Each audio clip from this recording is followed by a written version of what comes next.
Let me just tell you, you didn't want to be enemies with Jenny Johnston. She might just make a soap dish out of your skull.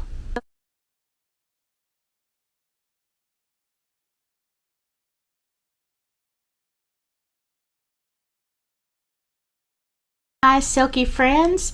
It is Silky Sunday, and you know what that means? That means we are going to do a video on Southern mysteries, crime, the unexplained, whatever. Today we are going to talk about Jenny Brooks Johnston and what made her so terrifying. You better grab your tea, because this is a rough one. Today's tea is white bark raspberry, because it's strong, it's sweet, but it's a little bit tart. And I think that kind of sums up Aunt Jenny. Kind of like this hat. It's a little sweet. Not too sweet. I don't think anybody would actually call Aunt Jenny sweet. For one thing, she might shoot you. And here is my disclaimer. All of the opinions expressed in this video are strictly mine.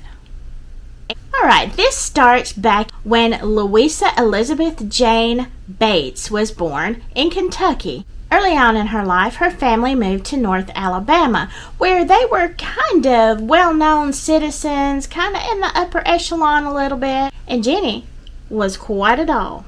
It was said she was half Cherokee, but she had piercing blue eyes, and that really set her apart from her peers. Now, when she was at the tender age of 14, she met a man from Kentucky named Willis Brooks. I reckon they just fell in love. I don't know. But he was 35. She was 14.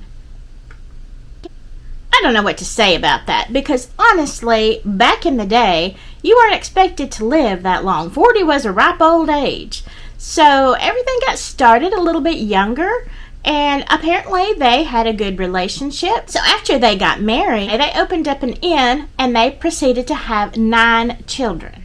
Even though they were innkeepers, with all those kids, it didn't mean that they had a whole pile of money. They were barely getting by. And this is up in Appalachia. Aunt Jenny, as she was called, I don't know why she was called that. We do weird things in the South. Who knows? But anyway, that's how she was known about the town. Aunt Jenny and Willis ran their inn. They were barely making ends meet. And here comes the Civil War. Let me tell you a little bit about Alabama at the time.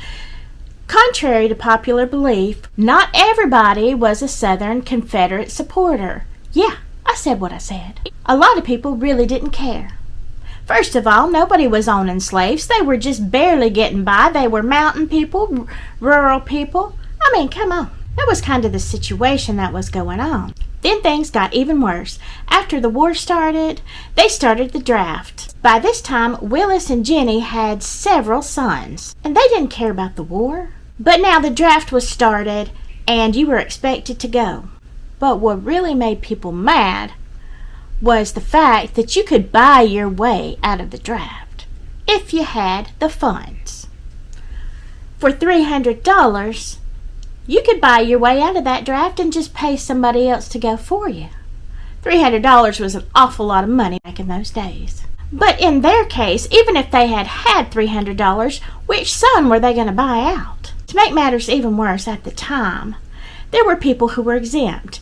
Your teachers, your clergymen, your war factory workers. There were different groups. And the kicker came when they said if you were a white plantation owner and you owned 20 or more slaves, you were exempt from fighting. Well, honey, that made everybody mad. Again, the South, mostly rural, simple, poor folks. Not a whole lot of slave owners, really. Aunt Jenny and Willis, while they were running their inn, a lot of times deserters would come, Union soldiers would come, different people showed up. It was said that Aunt Jenny was so kind, even if a Union soldier did pass away, she gave him a Christian burial. In the meantime, they're harboring their oldest son, John Brooks, to keep him out of war. Well, I don't blame them. But the Home Guard got fed up. Now, the Home Guard was a group of men that could not be drafted. They were either too old, too young, maybe too stupid. I don't know. Disabled. For whatever reason, they could not go to war. Well, what the government did is they had this bright idea to hire the Home Guard as people who would, watch and kind of police the area, their friends and their neighbors and their peers during the Civil War. It was maybe a little bit like martial law. I don't know. But anyway, people hated the Home Guard.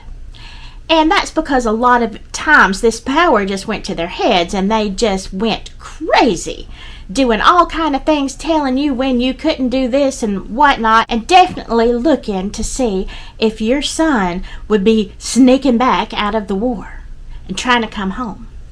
Well, if you have ever seen the movie Cold Mountain, it came out kind of a long time ago, but it is an excellent depiction of the Home Guard and how terrifying they were. Honey, I never wanted somebody to die so much as I did as that guy in the movie, the white-haired one. Oh, my goodness. I just wanted to reach through that TV and do it myself. Anyway, the Home Guard came calling one night. They had had enough of Willis and Jenny and their shenanigans. So the bullies that they were, they called Willis out, and they took him right outside the house.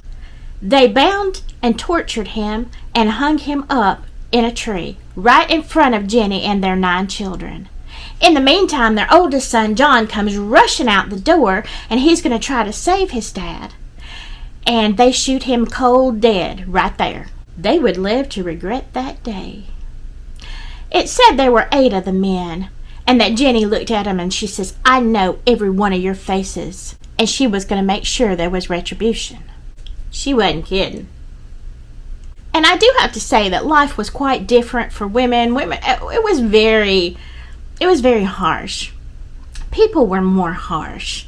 And so some of the things in this story, I don't fault Jenny for a whole lot. I don't know.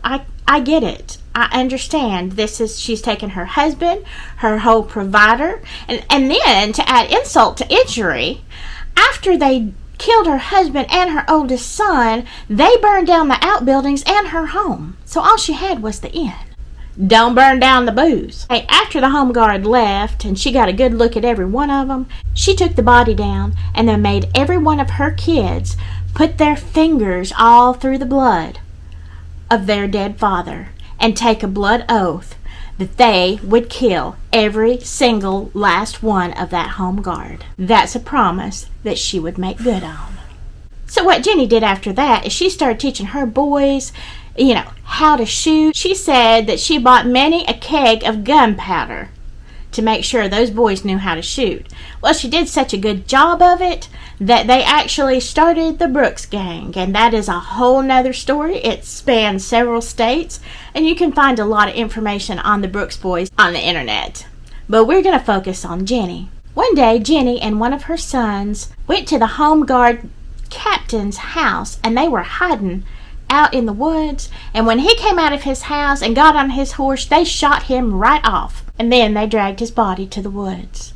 And there, Jenny decapitated that Home Guard captain. Not only that, she took his head and she put it in a bag. She took it back to the house. She put it in a big stew pot and she boiled the flesh right off it. Well, when she did, she started picking out all the different parts of it. The jawbone fell off, so she just tossed it away. But now she had a nice, clean, shiny skull, which she used as a soap dish for the rest of her life. The Brooks boys went on their rampage for years, but, one by one, those Home Guard men start disappearing, dying, getting shot. Sometimes they were actually shot by eyewitness that said it was one of the Brooks boys. And to be fair, the Brooks boys did have a rough life, and most of them got shot by somebody at some time. But Aunt Jenny always said she was proud of them because they died with their boots on. You have to make your mama proud. Later on, Aunt Jenny married Jacob Johnston, who was a widower with children of his own, and they remained married until 1897 when he passed away. So in the meantime, Jenny did a lot of good. She was a herbalist. which made some people call her a witch, but she used to help everybody, in the town and country, trying to make them well when they were sick. She was a midwife, and she was known as, a generous person sometimes. It said, and this is a quote by someone who knew her, that Aunt Jenny was a great person if she liked you. But if she didn't like you, she'd just soon shoot you. So I guess that kind of sums up her character. I think we all got a little Aunt Jenny in us somewhere. I'm just saying. Anyway, somewhere down the line, Aunt Jenny found Jesus. And she became a worker in the church. As a matter of fact, she did have a lot of money. I don't know where that came from. Maybe from those Brooks boys gangs and I don't know. I think Jenny had a way of making money. But she donated several acres to the church, and she became a member. And this was in her latter years. I'm not saying Jenny was any saint, but she did have some kind of reformation there towards the end. And I also think that God must have tolerated her, because she lived to be a ripe old 98 years old. That was amazing back in those days. One story of Aunt Jenny that I just love is something like this. It's not a direct quote, but it's to this effect. One day, Aunt Jenny came into the General Mercantile, and she had a wallet that was full of money. And that man behind the counter, he asked her where she got all that money. She looked at him and she said this: "I pay myself $20 a week to mind my own business." Well, that shut him up. Jenny knew her way around a gun also, and I don't think anybody was willing to try to take her on. They'd already seen what happened to every one of the home guard. As a matter of fact, it was down to the last one, and when he heard that he was the last one alive, he disappeared. Off the face of the earth. Just gone. Maybe it was aliens. I think it might have been Jenny. Anyway, he either went into hiding or Aunt Jenny did get him in the end. One way or another, they all went down. And here is the last bit of tea about Aunt Jenny, and this is pretty amazing. At 98 years old, as she lay dying in her bed, trying to make peace with the Lord, 'cause she was, they asked her if she had any last requests, and she told the preacher, "Yes, sir, I do. I'd like to wash my hands." Ain't nobody gonna argue with Aunt Jenny. They brought her soap dish, which was inside the skull of the captain of the home guard. And she washed her hands for the last time before she passed away at her home. Ain't that some tea? Part of me wants to say, "Oh my God," and the other part wants to say, "You go, Aunt Jenny. You show them devils who's boss." Anyway, I'm glad I didn't live back in those times. I mean, sometimes you're just forced to make some bad decisions for good reasons. So what are your thoughts? Tell me if you like this story. Do you think Aunt Jenny was silky or shady? I think she might have been a combination of both, but, what would you do for your kids? I'm not saying a word. I think Aunt Jenny was silky. Anyway, I hope you enjoyed this story of Aunt Jenny, and know that sometimes I will add an extra video later in the week if I have some extras, things that I didn't put in the original video. Remember to like and subscribe. Until next time, remember to stay silky.